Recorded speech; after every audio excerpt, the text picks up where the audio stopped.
லேட்டஸ்ட்டாக விஜய் சார் பார்த்துருக்கேன். எந்த இதுலையும் பார்த்தீங்கன்னா அப்படியே எம்ஜிஆர் சாரோட பாணி அப்படியே ஃபாலோ பண்ணுற மாதிரி தெரியுது. நிறைய பேர் எம்ஜிஆர் ஆகணும்னு நினைக்கிறாங்க, பட் எம்ஜிஆர் மாதிரி யாரும் ஆக முடியாது. நம்ம இந்த சென்னை ட்ரெண்டிங் தமிழ் வந்து பார்த்தீங்கன்னா திருப்பி ஒன்று விஷயம் சொல்கிறேன் சார். எலும்பு நரம்பு சதை எல்லாத்துலேயும் எம்ஜிஆர் மேலே ஒரு பற்று, ஒரு வெறி ஊறி போன ஒரு நபர்னால தான் இந்த மாதிரி மறைந்த எம்ஜிஆர் மேலே இன்னும் அன்பாக இருக்க ஒரு நபரால் தான் இது பண்ண முடியும். அதை நம்ம CTT Chennai trending Tamil YouTube channel நடத்துகிற நம்ம ராஜு சார் வந்து அதை அப்படியே ஃபாலோ பண்ணுறாரு. இன்னமும் நிறைய அரசியல் கட்சி தலைவர்கள் வந்து பார்த்திங்கன்னா நிறைய பேர் ட்ரை பண்ணுறாங்க எம்ஜிஆர் ஆகணும்னு. கண்டிப்பாக தலைவர் மாதிரி யாரும் ஆக முடியாது சார். நான் வந்து ஒரு பேசிக்காக பிசியோதெரப்பி மருத்துவர், நான் வந்து ஒரு டாக்டர். இன்னமும் வந்து பார்த்தீங்கன்னா எம்ஜிஆர் இறந்ததுக்கப்புறமும் உயிரோடு தான் வாழ்ந்துக்கிட்டு இருக்காரு. அதுக்கு காரணம் இந்த மாதிரி நிறைய சப்போர்ட்டர்ஸ். இதெல்லாம் பார்க்குறப்ப ரொம்ப சந்தோஷமாகவும் பெருமையாகவும் இருக்குது.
வந்திருக்கார், நம்ம சேனல் பத்தி பேசுவார்.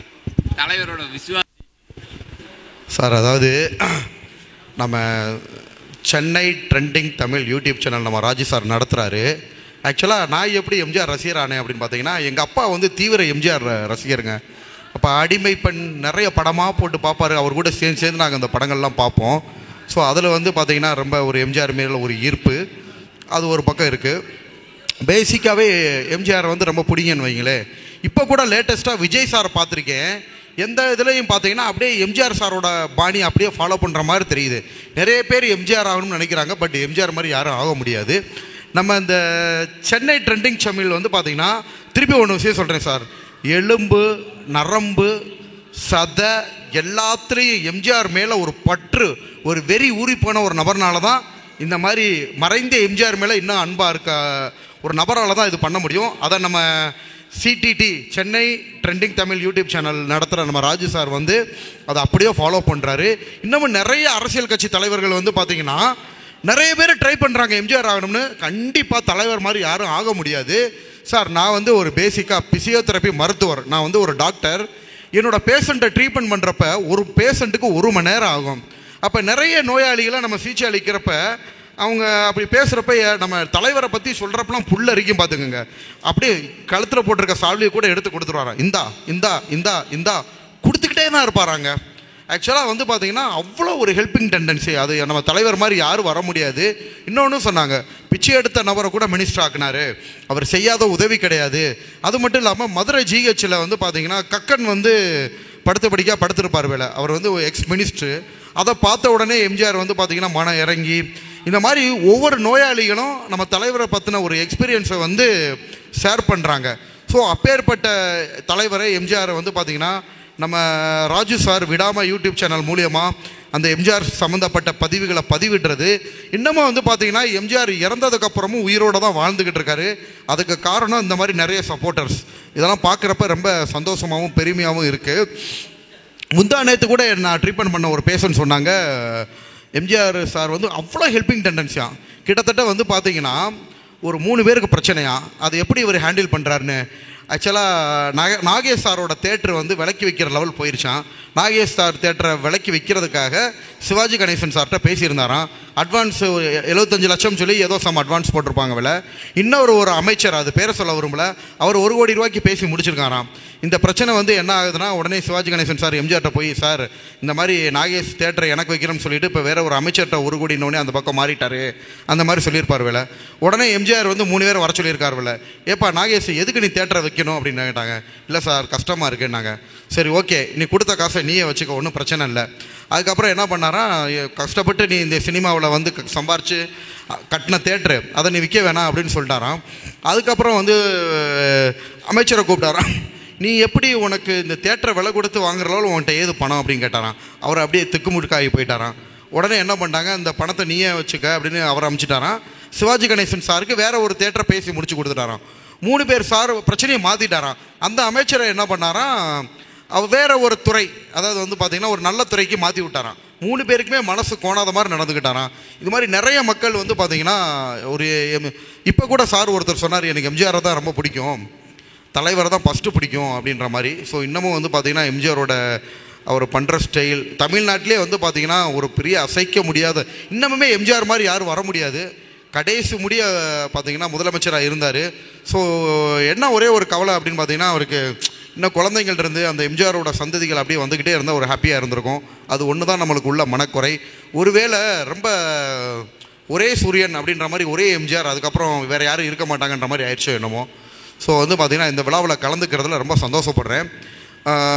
அப்புறம் நம்ம அந்த சென்னை ட்ரெண்டிங் தமிழில் வந்து பார்த்திங்கன்னா நிறைய எம்ஜிஆர் சம்மந்தப்பட்ட விஷயங்கள், எம்ஜிஆர் பாடல்கள் நல்லா பண்ணியிருந்தா அப்படி. ஏன்னா இவ்வளோ தூரம் ஆர்கனைஸ் பண்ணி எந்த ஒரு ஸ்பான்சர்ஸும் வாங்காமல் யார்கிட்டையும் நிற்காமல் நம்ம சென்னை ட்ரெண்டிங் தமிழ் வந்து பார்த்திங்கன்னா இவ்வளோ தூரம் பண்ணியிருக்காருன்னா அது ஒரு பெரிய விஷயம், இது ஒரு பெரிய முயற்சி.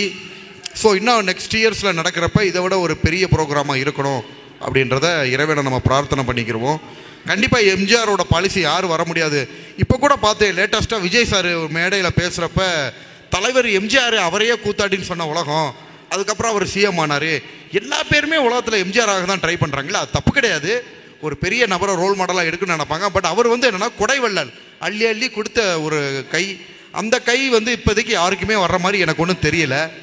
ஸோ இந்த வாய்ப்பு கொடுத்தமைக்கு நன்றி கூறி விடைபெறுகிறேன். யூடியூப் சேனலில் அடிமை பெண் எம்ஜிஆர் மாதிரியே நடிச்சு காமிச்சிருந்தோம். அதாவது அவர் நடந்து வருவார் இல்லையா, அதை பண்ணி காட்டுங்க ரொம்ப நேரமாக சொல்லிக்கிட்டே இருக்காங்க.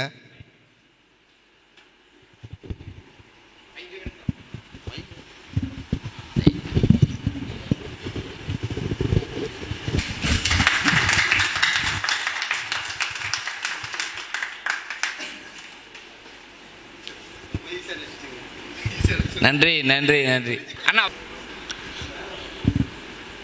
ஸோ இந்த எம்ஜிஆர் பிறந்தநாளையொட்டி CTT Chennai trending Tamil YouTube channel ரெக்வஸ்ட்டை விட்டு நம்ம அடிமை பெண் எம்ஜிஆர் மாதிரி நடிச்சு காட்ட போகிறோம். எம்ஜிஆர் சாரோட ஆக்டிங் படத்திலே வந்து ஒரு ரொம்ப ஒரு பேர் போன ஒரு படம்.